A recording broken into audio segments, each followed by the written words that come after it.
నేను Giridhar geography faculty.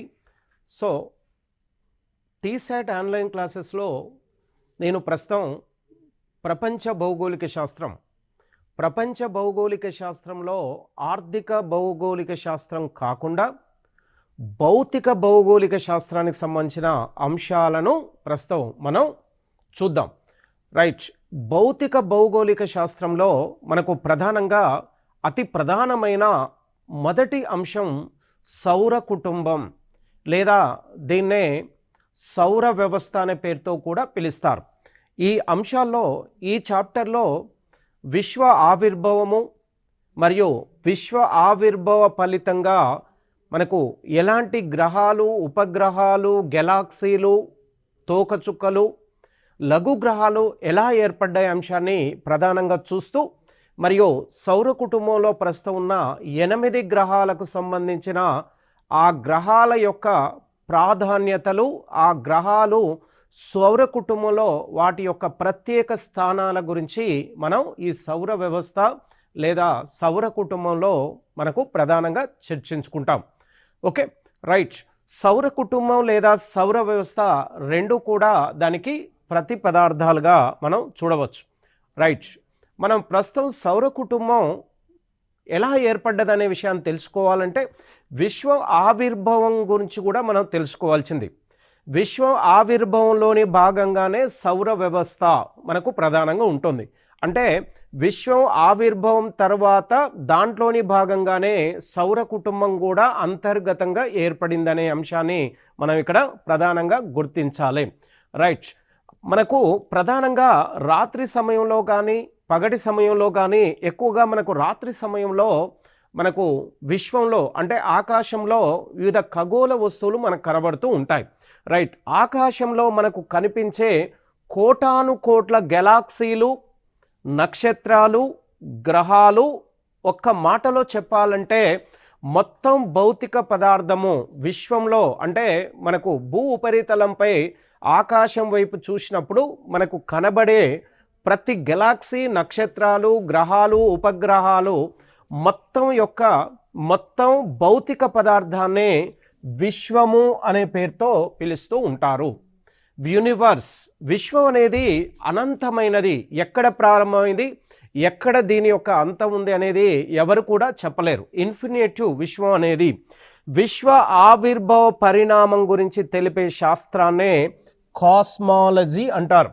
ఈ విశ్వము మనకు ఎలా ఏర్పడింది, అలా ఏర్పడడానికి గల కారణాలు ఏంటి, విశ్వ ఆవిర్భావంను ప్రస్తుతానికి ఏ స్థితిలో ఉంది అనే అంశాన్ని కూడా మనకు విశ్వ ఆవిర్భావ పరిణామంలో మనం తెలుసుకుంటాం. విశ్వ ఆవిర్భావం గురించి తెలియజేసే ముఖ్యమైన సిద్ధాంతము మహావిస్ఫటన సిద్ధాంతము అనే పేరుతో పిలుస్తారు. విశ్వ ఆవిర్భావం ఎలా జరిగింది అనే ఎందుకు ఎలా ఏర్పడిందని తెలియజేసేందుకు మహావిస్ఫటన సిద్ధాంతము పూర్తి స్థాయిలో ప్రస్తుతం అందరూ శాస్త్రవేత్తలందరూ కూడా ఈ విశ్వ ఆవిర్భావం ఎలా ఏర్పడింది అనే అంశాన్ని మనకు ఈ సిద్ధాంతం ద్వారా మనం తెలుసుకుందాం. రైట్, ఈ విశ్వ ఆవిర్భావ విస్ఫటన సిద్ధాంతాన్ని బిగ్ బ్యాంగ్ థియరీ అనే పేరుతో కూడా పిలుస్తారు. బిగ్ బ్యాంగ్ థియరీనే మనకు ప్రధానంగా మహావిస్ఫటన సిద్ధాంతము అనే పేరుతో కూడా దీన్ని పిలుస్తున్నారు.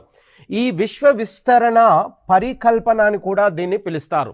దీన్ని మహావిస్ఫటన సిద్ధాంతాన్ని విశ్వ విస్తరణ పరికల్పన అనే పేరుతో కూడా దీన్ని మరొక పేరుతో కూడా పిలుస్తాను. అయితే ఈ విశ్వ ఆవిర్భావము మొట్టమొదటిసారిగా 1927 సంవత్సరంలో విశ్వ ఆవిర్భావం గురించి తెలియజేసిన శాస్త్రవేత్త అబ్బే జార్జ్ లెమెటర్ అనే శాస్త్రవేత్త. ఇతను బెల్జియం దేశ సైంటిస్ట్ అయినటువంటి ఇతను ఈ సిద్ధాంతాన్ని తీసుకొచ్చాడు. ఏ సిద్ధాంతాన్ని? బిగ్ బ్యాంగ్ థియరీని, విశ్వ విస్తరణ పరికల్పన, అదేవిధంగా మహావిస్ఫటన సిద్ధాంతం. ఇవన్నీ కూడా ఒకే సిద్ధాంతాన్ని తెలియజేస్తూ ఉంటాయి. ఈ సిద్ధాంతాన్ని మొట్టమొదటిసారిగా 1927 సంవత్సరంలో అబ్బే జార్జ్ లెమెటర్ అనే శాస్త్రజ్ఞుడు ఈ సిద్ధాంతాన్ని ప్రతిపాదించాడు. రైట్, ఇక చూడండి, ఇక్కడ 1931 సంవత్సరంలో ఈ సిద్ధాంతం గురించి శాస్త్రీయంగా పూర్తిగా ఆ సిద్ధాంతానికి సంబంధించిన అంశాలను పూర్తిగా విడుదల చేశారు. అవన్నీ కూడా శాస్త్రీయంగానే విడుదల చేయడం జరిగింది. రైట్, ఇక చూడండి, ఇక్కడ ప్రారంభంలో ఈ విశ్వం అనేది ప్రారంభంలో లేదు, శూన్యం. ఆ విశ్వం ప్రారంభంలో ఆ పదార్థం అంతా కూడా ఒకే చోట ఉండేది. ప్రస్తుతం ఏదైతే విశ్వం ఉందో అన్లిమిటెడ్, అదంతా ప్రారంభంలో ఒకే ప్రాంతం వద్ద విశ్వంలోని పదార్థం అంతా ఒకే చోట, ప్రస్తుతం ఇదంతా విశ్వం ఉంది, ఇదంతా ప్రారంభంలో ఒకే ప్రాంతం వద్ద శూన్య పదార్థంగా కాకుండా ఇది ఒక ఏక అణు పదార్థం అనే పేరుతో పిలుస్తూ ఉంటారు. దీన్నే ఆదిమ పదార్థం అనే పేరుతో కూడా దీన్ని పిలుస్తారు. ఈ పదార్థం చిన్న బంతి రూపంలో, చూడండి ఇక్కడ, ఇది ఒక చిన్న బంతి రూపంలో ఏక అణు పదార్థము, దీన్నే ఆదిమ పదార్థము, దీన్నే భగవంతుని పదార్థం అని కూడా పిలుస్తూ ఉంటారు. రైట్, ఇక చూడండి, ఇక్కడ ఈ పదార్థము చిన్న బంతి రూపంలో ఉండేది. ఓకే, ఈ పదార్థాన్ని ఆదిమ పదార్థం అని కూడా పిలిచేవారు. రైట్, ఈ పదార్థం అనంత ఉష్ణోగ్రత, అనంతమైన సాంద్రతను కలిగి ఉంది. ఏదైతే పదార్థం చెప్పామో బంతి, ఇందులో టెంపరేచర్, సాంద్రత, డెన్సిటీ ఈ రెండు కూడా అనంతంగా ఉండడం వల్ల 13.7 బిలియన్ల సంవత్సరాల క్రితము ఈ మహాపదార్థం ఏదైతుందో ఈ మహాపదార్థం యొక్క మధ్య భాగంలో విస్ఫోటనం ప్రారంభమైంది. అంటే ఈ మధ్యలో, ఇక్కడ మధ్య ప్రాంతంలో సెంటర్ వద్ద ఈ అధిక ఉష్ణోగ్రత, అధిక సాంద్రత ఫలితంగా ఈ ఏక అణు పదార్థం మధ్య భాగంలో చిన్న విస్ఫోటనం ప్రారంభమైంది. ఓకే, ఈ విస్ఫోటన ఫలితంగా ప్రస్తుతం ఉన్న అనంతమైన గెలాక్సీలు, ఇలా విస్ఫోటనం జరిగినప్పుడు ఈ ఏక అణు పదార్థం నుంచి మనకు పదార్థంగా ఈ భాగం నుంచి అనంతమైన గెలాక్సీలు అంటే అన్ఎక్స్పెక్టెడ్, అంటే ఇన్ఫినిటివ్ గెలాక్సీలు, నక్షత్రాల సమూహమే విశ్వము. అంటే విస్ఫోటనం జరిగినప్పుడు గెలాక్సీలు, గెలాక్సీలు అంటే నక్షత్రాల యొక్క సమూహము. ఇలా విస్ఫోటనం వల్ల విశ్వంలో కొన్ని బిలియన్ల నక్షత్రాలు ఏర్పడ్డాయి. ఈ నక్షత్రాలు ఒకే గురుత్వాకర్షణ శక్తి కలిగిన నక్షత్రాలు అన్నీ కూడా ఒక గుంపుగా దగ్గరగా రావడం వలన అలాంటి గుంపుతో ఏర్పడ్డ నక్షత్రాల సమూహాన్ని గెలాక్సీలు అనే పేరుతో పిలుస్తారు. ఇలాంటి గెలాక్సీలు విశ్వంలో అనంతంగా ఉన్నాయి. అంటే అన్ఎక్స్పెక్టెడ్, అంటే ఒక లిమిట్ అనేది లేదు, ఎక్కడ ప్రారంభమైంది ఎక్కడ అంత ఉంది అనే విషయాన్ని మనం గుర్తించలేనంత స్థితిలో ఈ గెలాక్సీలు విశ్వంలో విస్తరించబడి ఉన్నాయి. ఓకే, రైట్, ఇక చూడండి, ఇక్కడ ఈ విస్తరణ జరిగే కొద్ది శక్తి పదార్థంగా మారిపోయింది. చూడండి, ఇక్కడ ఈ విస్ఫోటనం జరిగినప్పుడు శక్తి ఇలా అన్ని దిశలకు విస్తరించే క్రమంలో కొంత శక్తి ఇలా విస్తరించినప్పుడు ఈ శక్తి నుంచి మనకు గెలాక్సీలు, నక్షత్రాలు, గ్రహాలు, ఉపగ్రహాలన్నీ కూడా మనకు విస్తరణ అనేది జరుగుతూ వచ్చింది. ఈ విస్తరణ వేగం తగ్గుతూ వచ్చి తర్వాత విస్తరణ ఇప్పటికీ కొనసాగుతూనే ఉంది. రైట్, ఈ శక్తి పదార్థము మనకు వేగంగా ఇలా విస్తరించే క్రమంలో ఒకానొక చోట ఈ శక్తి అనేది నిదానం అయిపోయింది, అంటే వేగం తగ్గింది. అలా వేగం తగ్గగానే మనకు ఆ వేగం ప్రారంభంలో ఉన్నటువంటి విస్తరణ వేగము తగ్గి మనకు ప్రధానంగా విస్తరణ వేగం తగ్గి మళ్ళీ ఇది విస్తరిస్తూనే ఉంది. అంటే వేగం తగ్గింది, అంటే విస్తరించే వేగం తగ్గి తక్కువ వేగంతో కూడా ఇది ఇంకా విస్తరిస్తూనే ఉంది. ప్రస్తుతానికి కూడా విస్తరణ అనేది ఆగిపోలేదు. విశ్వం విస్తరణ అనేది ప్రధానంగా జరుగుతూనే ఉంది. రైట్, ఎడ్విన్ హబుల్ అనే శాస్త్రవేత్త గెలాక్సీలు అంటే కొన్ని మిలియన్ల నక్షత్రాల సమూహమే గెలాక్సీలు. ఇప్పుడే చెప్పాం, ఇవన్నీ నక్షత్రాలు. ఈ నక్షత్రాలు సమూహాన్నే గెలాక్సీ అనే పేరుతో పిలుస్తారు. ఈ శాస్త్రవేత్త గెలాక్సీలు ఒకదానికొకటి దూరంగా విస్తరిస్తున్నాయనే విషయాన్ని గుర్తించారు. అంటే గెలాక్సీలు, ఇక్కడ ఉన్న గెలాక్సీ ఒకదానికొకటి దూరంగా కదులుతున్నాయనే విషయాన్ని మనకు ఎడ్విన్ హబుల్ అనే శాస్త్రవేత్త తెలియజేశాడు.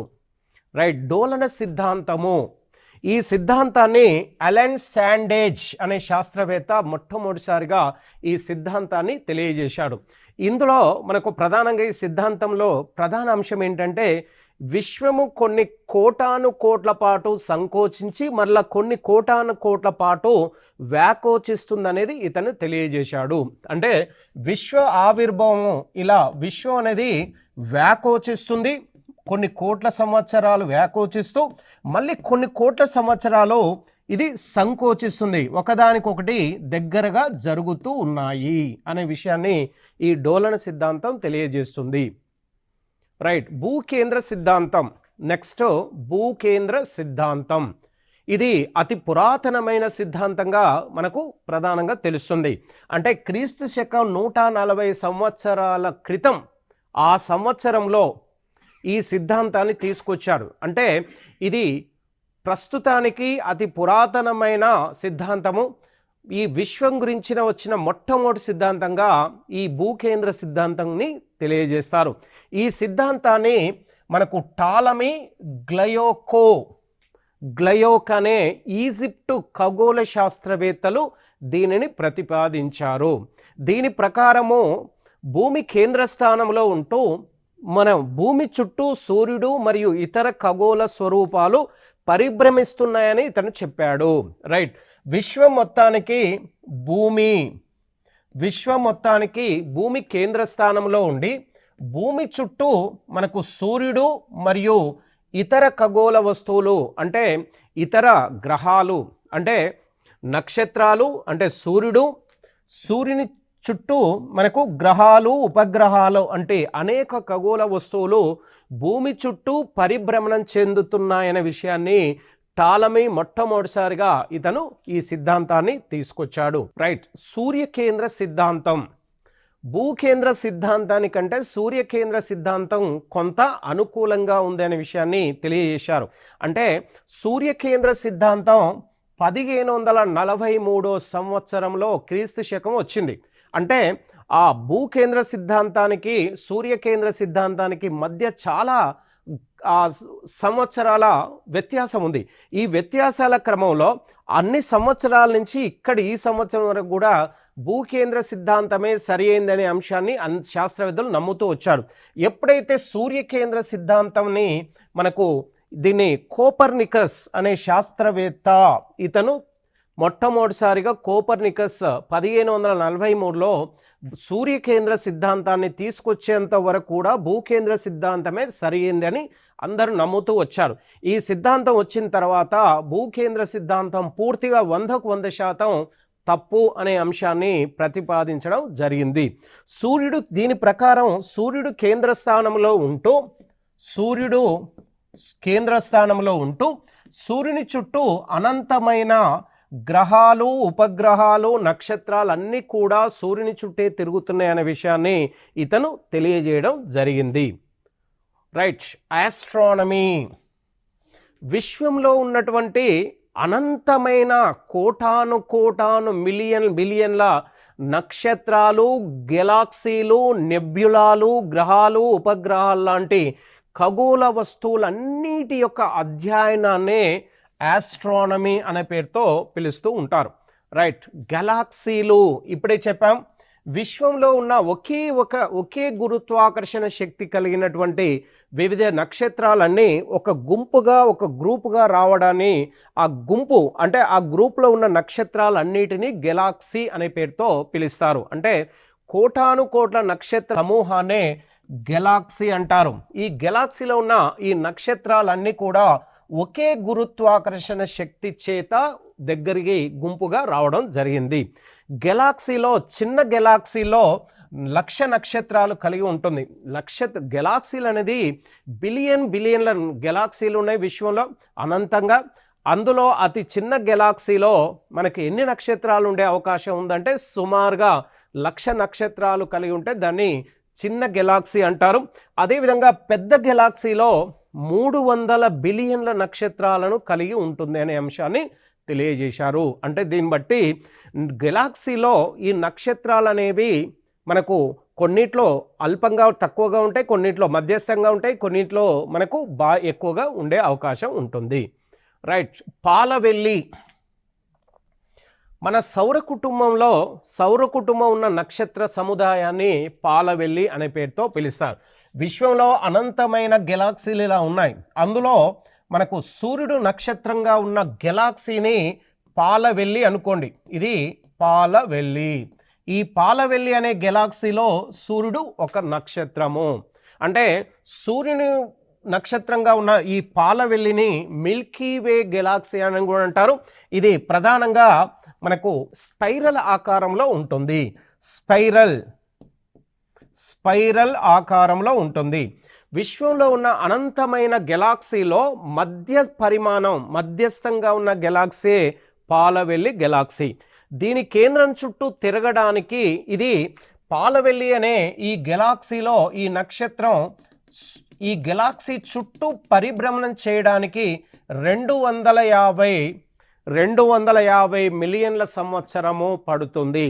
అంటే పాలవెల్లి అనే గెలాక్సీ చుట్టూ సూర్యుడు తిరగడానికి పట్టే సమయం 250 మిలియన్ల సంవత్సరాల సమయం పడుతుంది. ఇంత సమయం పడుతుంది. రైట్. ఈ సమయాన్ని గెలాక్సీ సంవత్సరం, ఎందుకంటే గెలాక్సీ చుట్టూ తిరుగుతుంది కాబట్టి గెలాక్సీ సంవత్సరం లేదా కాస్మిక్ సంవత్సరం అనే పేరుతో కూడా దీన్ని పిలుస్తారు. రైట్. మన సూర్యుడికి దగ్గరగా ఉన్న అతి పెద్ద గెలాక్సీ అండ్రోమెడా గెలాక్సీ. ఇది పాలవెల్లి అనుకుంటే ఈ పాలవెల్లి అనే గెలాక్సీలో సూర్యుడు ఒక నక్షత్రం. దీనికి అతి దగ్గరగా ఉన్న మరొక గెలాక్సీ అండ్రోమెడా. దీన్ని పాలవెల్లి. ఇది మన గెలాక్సీ ఆకాశగంగా మిల్కీ వే గెలాక్సీ అని అంటారు. పాలవెల్లి గెలాక్సీకి అతి దగ్గరగా ఉన్న మరొక గెలాక్సీ అండ్రోమెడా గెలాక్సీ. ఇప్పటి వరకు గుర్తించిన గెలాక్సీలో అతి పెద్ద గెలాక్సీ ఎల్సిఓనియా గెలాక్సీ. ఇలాంటి గెలాక్సీలు విశ్వంలో అనంతం ఉన్నాయి. అందులో అతి పెద్ద గెలాక్సీ ఎల్సిఓనియన్స్ గెలాక్సీ అనే పేరుతో దీన్ని పిలుస్తున్నారు. రైట్. ఇవి నక్షత్రాల గురించి చూద్దాం. నక్షత్రాలు ఇవి స్వయం ప్రకాశక శక్తి కలిగినవి. వీటి స్వయం ప్రకాశక శక్తికి కారణం కేంద్రక సంలీన చర్య. కేంద్రకంలో అంటే ప్రతి నక్షత్రంలో కూడా కేంద్రం ఉంటుంది. కేంద్రంలో హైడ్రోజన్ వాయువు, 2 హైడ్రోజన్ వాయువులు సంలీనం చెందగా అనంతమైన వేడి వెలుతురు వంటి ఈ 2 కూడా నక్షత్ర కేంద్ర స్థానాల నుంచి విడుదలవుతూ ఉంటాయి. అలా వేడి వెలుతురు 2 కూడా కేంద్రక సంలీన చర్య ద్వారానే విశ్వంలోకి ఈ వెలుతురు వేడి అనేది విడుదల అవుతాయి. అంటే ఈ వెలుతురు వేడి మనకు భూగ్రహము సౌర కుటుంబంలోకి రావడానికి గల ప్రధాన చర్య ఏంటంటే కేంద్రక సంలీన చర్య. రైట్. మనకు అతి పెద్ద నక్షత్రం, మనకు విశ్వంలో కొన్ని బిలియన్ నక్షత్రాలు ఉంటాయి. అందులో అతి పెద్ద నక్షత్రం బెటిల్గ్లక్స్. ఇంతకన్నా పెద్ద నక్షత్రం విశ్వంలో ఎక్కడ లేదు. ఇది అతి ప్రకాశవంతమైన నక్షత్రం సిరియస్ ఏ. చూడండి ఇక్కడ, ఇది అతి పెద్ద నక్షత్రం. విశ్వంలో అత్యంత దేదీప్యమానంగా వెలిగే నక్షత్రము, ప్రకాశవంతమైన నక్షత్రం సిరియస్ ఏ, లేదా దీన్నే డార్క్ స్టార్ అనే పేరుతో కూడా పిలుస్తూ ఉంటారు. రైట్. భూమికి అతి దగ్గరగా ఉన్న నక్షత్రం సూర్యుడు. ఓకే. సూర్యుని తర్వాత భూమికి అతి దగ్గరగా ఉన్న నక్షత్రాన్ని ప్రాక్సిమా సెంటరీ. ఈ నక్షత్రాల గురించి చాలాసార్లు ఎగ్జామ్లో అడగడం జరిగింది. నక్షత్రంలోను మరియు విశ్వంలో అధిక శాతంలో ఏ వాయువులు ఉంటాయంటే 71% హైడ్రోజన్ ఉంటాయి మరియు హీలియం 26.5%గా ఉంటాయి. రైట్. నిహారిక అతి వేగంగా పయనిస్తున్న వేడి వాయువులతో కూడిన మేఘాలాంటి వాయుమండలాన్ని నిహారిక అనే పేరుతో పిలుస్తారు. ఈ నిహారికల నుంచే మనకు ప్రధానంగా నక్షత్రాలు పుట్టాయనే అంశాన్ని మొట్టమొదటిసారిగా మనకు హ్యూజెన్స్ అనే శాస్త్రవేత్త తెలియజేయడం జరిగింది. అంటే వేడి వాయులతో కూడిన మేఘాలాంటి వాయుమండలం, ఒక వాయుమండలంనే మనకు నిహారిక అంటారు. నిహారికల నుంచి నక్షత్రాలు జనించాయనే అంశాన్ని హ్యూజెన్స్ తెలియజేశారు. విశ్వంలో మనకు అనంతమైన ఈ విశ్వంలో మనకు ప్రధానంగా ఈ మొత్తం ఖగోళ వస్తువులు అంటే నక్షత్రాలు, గ్రహాలు, ఉపగ్రహాలు, తోకచుక్కలు మరియు ఆస్ట్రాయిడ్స్ ఇవన్నీ కూడా ఎంత శాతం ఆక్రమించాయంటే 3%. అంటే 97% విశ్వం శూన్య ప్రదేశంగానే ఉంది. రైట్. కృష్ణబిలాలు చూడండి, ఇక్కడ నక్షత్రంలో కేంద్రక సంలీన చర్య పూర్తిగా అంతరించిన తర్వాత, అంటే సపోజ్ ఇది నక్షత్రంలో మనకు కేంద్ర స్థానం నుంచి వెలుతురు, ఉష్ణోగ్రత, వెలుతురు ఇప్పుడు కొన్ని కోటాను కోట్ల సంవత్సరాల నుంచి భూమిపైకి కానీ ఇతర గ్రహాలపైకి వస్తుంది. అలా వచ్చే క్రమంలో అంతర్భాగంలో కేంద్ర స్థానంలో హైడ్రోజన్ యొక్క శక్తి పూర్తిగా నశించిన తర్వాత, అంటే సంలీన చర్య పూర్తిగా అంతరించిన తర్వాత ఆ పదార్థం అంతా, అంటే నక్షత్ర పదార్థం అంతా ఒకే దిశగా ఆకర్షించబడుతుంది. ఇదంతా ఒక కేంద్రం వైపుకు, ఒకే దిశకు ఆకర్షించబడుతుంది. ఇలా బడగా ఏర్పడిన ఖగోళ వస్తువులనే కృష్ణబిలాలు అనే పేరుతో పిలుస్తారు. ఈ చుట్టూ ఉన్న పదార్థం ఏదైతే ఉంటుందో మనకు ఫోటోస్పియర్, క్రోమోస్పియర్, వర్ణావరణ ఏవైతే ఉంటాయో అవన్నీ కూడా దగ్గరగా రావడం వలన అది పూర్తి స్థాయిలో శక్తిని కోల్పోతుంది. అలా 0 స్థాయి శక్తిని కలిగినటువంటి వాటినే ఖగోళ వస్తువులనే కృష్ణబిలాలు అంటారు. సూర్యుని కన్నా 1.4 రెట్లు ఎక్కువ ద్రవ్యరాశిని కలిగి ఉంటాయి కృష్ణబిలాలు. నక్షత్రాలని కృష్ణబిలాలని బ్లాక్ హోల్స్ అనే పేరుతో కూడా వీటిని పిలుస్తున్నారు. ఇది అత్యధిక సాంద్రత కలిగిన, అత్యధిక గురుత్వాకర్షణ శక్తి కలిగిన, తన మార్గం గుండా వెళ్ళే ప్రతి వస్తువుని తనలో చేర్చుకుంటుంది.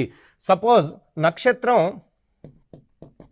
పరిభ్రమణం, ఒక గెలాక్సీలో పరిభ్రమణం చెందినప్పుడు దీనికి అడ్డంగా ఏదైనా కృష్ణబిలానికి అడ్డంగా వచ్చిందంటే దాన్ని తనలోకి, అంటే ఆ పూర్తిగా క్షీణించిన నక్షత్రంలోకి అది తనలోకి విలీనం చేసుకుంటుంది. ఈ కృష్ణబిలాల్ని 1916లో ఆల్బర్ట్ ఐన్స్టీన్ అనే శాస్త్రవేత్త తన సాపేక్ష సిద్ధాంతాన్ని మొట్టమొదటిసారిగా ఐన్స్టీన్ కనుగొన్నాడు. ఆ సిద్ధాంతం ప్రకారంగా 1916లో ఈ బ్లాక్ హోల్ యొక్క ఉనికిని ఇతను ఊహించి తెలియజేశాడు. రైట్. ఇది సౌర కుటుంబం. సౌర కుటుంబానికి సంబంధించిన మరొక అంశాన్ని తీసుకుంటే, సౌర కుటుంబంలో మనకు ప్రధానంగా సూర్యుడు కేంద్ర స్థానంలో ఉండి సూర్యుని చుట్టూ ఇలా గ్రహాలు, ఉపగ్రహాలు, ఇలా మొత్తం 8 గ్రహాలు, అంటే బుధుడు, శుక్రుడు, భూమి, అంగారకుడు, బృహస్పతి, శని అండ్ యురేనస్, నెప్ట్యూన్ అనే 8 గ్రహాలు సూర్యుని యొక్క గురుత్వాకర్షణ శక్తి చేత సూర్యుని చుట్టూ వివిధ కక్షా మార్గంలో ఇవి తిరుగుతుంటాయి. అలా తిరిగే క్రమంలో ఈ మొత్తం ఏవైతే తిరుగుతుంటాయో సూర్యుని ఆ గురుత్వాకర్షణ శక్తి వల్ల ఈ మొత్తం వ్యవస్థలో ఉన్న ఖగోళ వస్తువులనే సౌర కుటుంబం అనే పేరుతో పిలుస్తారు. రైట్. కేంద్ర స్థానంలో సూర్యుడు ఉంటూ సూర్యుని చుట్టూ గ్రహాలు, ఉపగ్రహాలు, లఘు గ్రహాలు, ఉల్కలు, తోకచుక్కలు మరియు అంతర్గత ధూళి వంటి ఖగోళ స్వరూపాలు. ఈ సౌర కుటుంబంలో అనంతమైనటువంటి విశ్వధూళి కూడా మనకు ప్రధానంగా ఉంటుంది. ఇవన్నిటి యొక్క సమూహమే మనకు సౌర కుటుంబంగా పిలుస్తారు. సూర్యుని కాంతి భూమిని చేయడానికి ప్రధానంగా ఇక్కడ సూర్యుని కాంతి భూమి మీదకి రావడానికి 8 నిమిషాల సమయం పడుతున్నట్టుగా మనకు తెలుస్తుంది. ఈ సూర్యుని వయస్సు సుమారు 5.5 బిలియన్ల సంవత్సరాలుగా మనకు ప్రధానంగా తెలిసిన విషయమే. రైట్. సూర్యుడు భూమి కంటే 13 లక్షల రెట్ల పరిమాణాన్ని కలిగి ఉంటాడు. సూర్యుడు తన చుట్టూ తాను తిరగడానికి 25 రోజుల సమయం పడుతుంది. అంటే ప్రతి గ్రహానికి ఉపగ్రహాలకు కూడా భ్రమణ పరిభ్రమణ కాలాలు అనేవి సహజంగా ఉంటాయి. సూర్యునికి అంటే నక్షత్రాలకు కూడా భ్రమణ పరిభ్రమణ కాలాలు ఉంటాయి. ఇది తన చుట్టూ తాను సూర్యుడు తిరగడానికి పట్టే సమయం 25 రోజులు. రైట్. అలాగే పాలపుంత చుట్టూ పరిభ్రమణం చేయడానికి 250 మిలియన్ల సంవత్సరాల సమయం పడుతుందని మన అంతకుముందే తెలియడం జరిగింది. దీనే కాస్మిక్ సంవత్సరం అనే పేరుతో పిలుస్తూ ఉంటారు. సూర్యుని అంతర్నిర్మాణం గురించి మనం ఇప్పుడు వివరంగా చూద్దాం.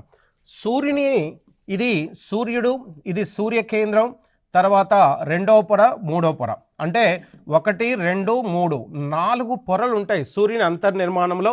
అంతర్నిర్మాణంలో 4 అంతర్నిర్మాణ పొరలు. Right. Internal layers of the sun అంటారు. సూర్యుని కేంద్రం, ఈ పొరని ఏమంటారంటే మొదటి పొరని సూర్యుని కేంద్రము, సన్ సెంటర్, దీన్ని కోర్ ఏరియా అనే పేరుతో కూడా పిలుస్తారు. ఓకే. రైట్. ఒక శక్తి జనక కేంద్రము, ఇక్కడనే మనకు హైడ్రోజన్ ఉండడం వలన ఈ హైడ్రోజన్ అణువులు కలిసి కేంద్ర సంలీన చర్య ద్వారా అధిక ఉష్ణోగ్రత జనిస్తుంది. కాబట్టి దీన్ని శక్తి జనక కేంద్రంగా పిలుస్తారు. కేంద్రక సంలీన చర్య ద్వారా ఇక్కడ ఉష్ణోగ్రత జనిస్తుంది. దీని అంటే కేంద్రంలో ఎంత ఉష్ణోగ్రత ఉంటుందంటే 1,00,000 డిగ్రీల ఉష్ణోగ్రత వరకు కేంద్రం వద్ద మనకు ప్రధానంగా నిల్వ ఉంటుంది. ఫోటోస్పియర్ రెండోది, ఫోటోస్పియర్ కేంద్రము, ఇది ఫోటోస్పియర్. రైట్. ఈ ఫోటోస్పియర్ని కాంతి మండలం అని కూడా పిలుస్తారు. ఎందుకంటే ఇది అత్యధిక ఉష్ణోగ్రతతో కూడా ఉపరితలంలో మనకు ప్రధానంగా ఈ విభాగం ఏదైతే ఫోటోస్పియర్ ఉందో ఇది అన్ని సమయంలో పగటి సమయంలో పూర్తి స్థాయిలో మనకు కాంతితో కూడి ఉంటుంది. కాబట్టి దీన్ని కాంతి మండలం అంటారు. ఇది పగటి సమయంలో మాత్రమే ఇది కనిపిస్తుంది. ఇక్కడ సరాసరి ఉష్ణోగ్రత 6000 డిగ్రీల ఉష్ణోగ్రత ఉంటుంది. ఇక్కడ నల్లని మచ్చలతో కూడిన కాంతిహీన మచ్చలు ఉంటుంది. ఈ వీటిని కాంతిహీన మచ్చల్నే సూర్యాంకాలు లేదా సన్ స్పాట్ అనే పేరుతో పిలుస్తారు. ఇక్కడ అనంతమైనటువంటి శక్తి ఈ కాంతిహీన మచ్చల్లో మనకు ప్రధానంగా ఉంటుంది. 11 సంవత్సరాలకు ఒకసారి ఈ సన్ స్పాట్ అంటే సూర్యాంకాల్లో 11 సంవత్సరాలకు ఒకసారి సూర్యాంకాలు భూ ఉపరితలం వైపుకు మనకు సౌర జ్వాలల రూపంలో బయటికి రావడం జరుగుతుంది. అయితే ఎప్పుడైతే 11 సంవత్సరాలకు ఒకసారి సన్ స్పాట్ భూ ఉపరితలంపైకి వెదజల్లడం వలన ఇక్కడ భూ ఉపరితలంపై ఉన్న సమాచార వ్యవస్థ, భూమిపై ఉన్న సమాచార వ్యవస్థ పూర్తిగా నాశనం అవుతుంది. పూర్తిగా ఆ వ్యవస్థలో సమాచార వ్యవస్థ భూమి మీద ఉన్నటువంటి బ్యాంకింగ్ వ్యవస్థ కావచ్చు, సాఫ్ట్వేరే కావచ్చు, ఇతరత్ర అన్ని రంగాల్లో ఏదైతే సమాచార వ్యవస్థ ఉంటుందో ఆ సమాచార వ్యవస్థని ఈ సన్ స్పాట్ అనేది ఈ 11 సంవత్సరాలకు భూమి మీదకి వచ్చి సమాచార వ్యవస్థని పూర్తిగా నాశనం చేయడం జరుగుతుంది. రైట్. ఇది మనకు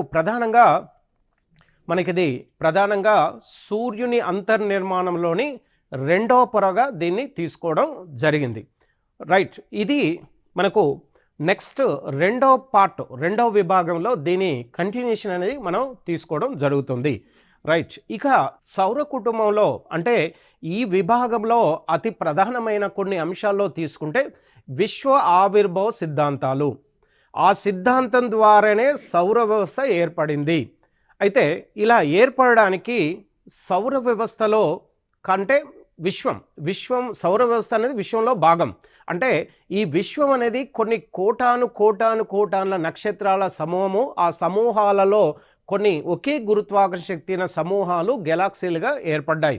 ఇక్కడ గెలాక్సీలు, నక్షత్రాలు, ఉపగ్రహాలు ఎలా ఏర్పడ్డాయి అనే అంశాన్ని ఈ సిద్ధాంతం పూర్తిగా మనకు వివరిస్తుంది.